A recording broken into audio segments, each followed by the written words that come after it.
Muchas gracias, señor presidente. Thank you very much, Mr. President. Before addressing the substance of our intervention, we consider it is necessary to make an institutional clarification. We are concerned about the attempt to present to this Security Council, as an alleged representative of civil society, a person whose background public life has been marked by sustained funding from foreign governments and transnational corporations. The evidence has been available for anyone to see for years, as well as by her involvement in political destabilization processes and promotion of institutional ruptures in her own country.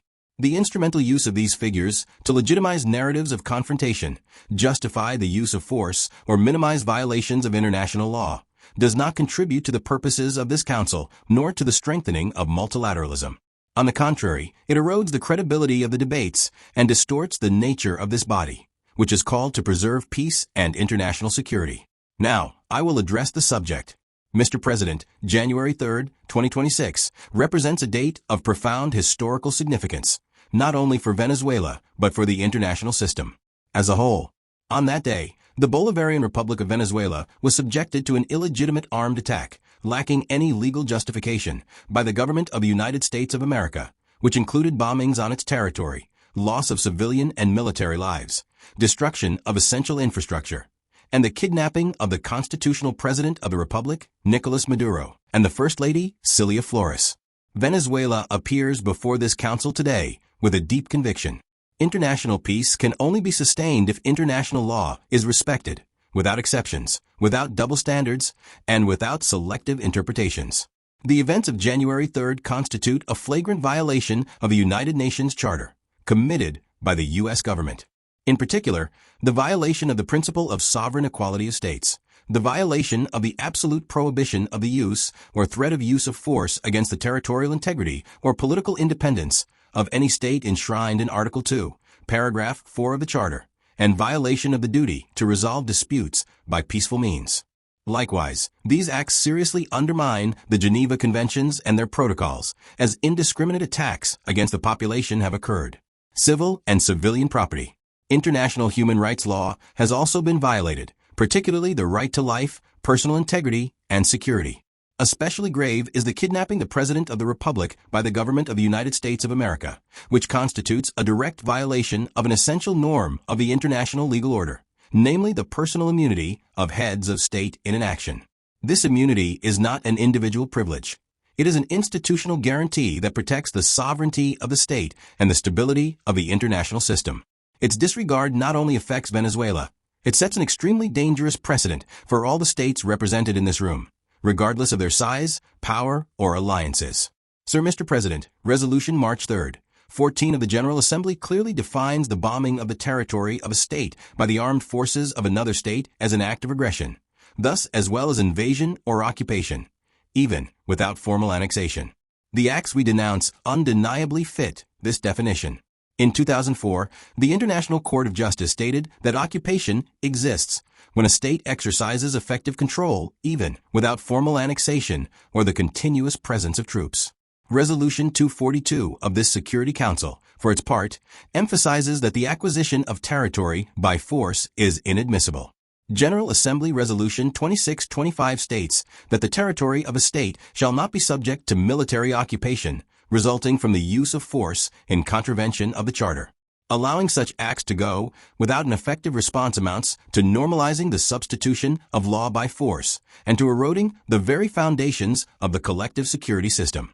Today, not only the sovereignty of Venezuela is at stake, but also the credibility of international law, the authority of this organization, and the validity of the principle that no state can appoint itself as judge, jury, and executioner of the world order. Mr. President, we cannot ignore a central element of this U.S. aggression. Venezuela is a victim of these attacks because of its natural resources. The oil, energy, strategic resources, and the geopolitical position of our country have historically been factors of greed and pressure. External. When the use of force is employed to control resources, impose governments, or redesign states, we are faced with a logic that refers to the worst practices of colonialism and of neo-colonialism. Accepting this logic means opening the door to a profoundly unstable world, where countries with greater military capabilities can decide by force the destiny, political and economic destiny of other states. This scenario not only threatens Venezuela, it threatens peace, international security as a whole. If the kidnapping of a head of state, the bombing of a sovereign country, and the open threats of new armed actions are tolerated or downplayed, the message being sent to the world is devastating, that the law is optional and that force is the true arbiter of international relations. Venezuela firmly believes in diplomacy, in dialogue, and in peaceful coexistence among nations.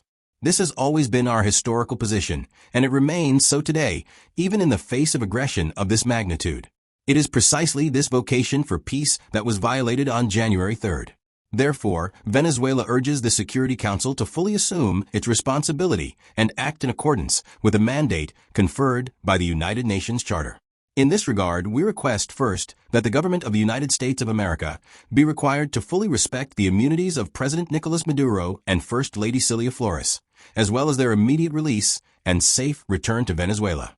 Second, that the use of force against the Bolivarian Republic of Venezuela be clearly and unequivocally condemned. Third, that the principle of non-acquisition of territory or resources through to force. And fourth, that measures be adopted aimed at de-escalation, the protection of the civilian population, and the restoration of international law. Mr. President, despite the seriousness of the events, Venezuela wishes to inform this Council and the international community that its institutions are functioning normally, that the constitutional order has been preserved, and that the state exercises effective control over all its territory. In accordance with our Constitution, the Executive Vice President, Delcy Rodriguez, is currently being sworn in as acting President of the Republic, ensuring institutional continuity, stability, and internal peace. To the Venezuelan people, we want to convey a message of calmness, confidence, and hope. Venezuela is a nation that believes in peace, in work, and in dignity. Our commitment is to diplomacy, to law, and our commitment is also firm and unbreakable. We defend our sovereignty without renouncing in our values. We are committed to dialogue without accepting impositions. We believe in a future of coexistence, development, and respect among nations. We trust that this Security Council will rise to the historic moment and choose the path of legality, collective responsibility, and peace. Thank you very much, Mr. President, the representative of the Bolivarian Republic of Venezuela. And now I give the floor to the representative of Argentina.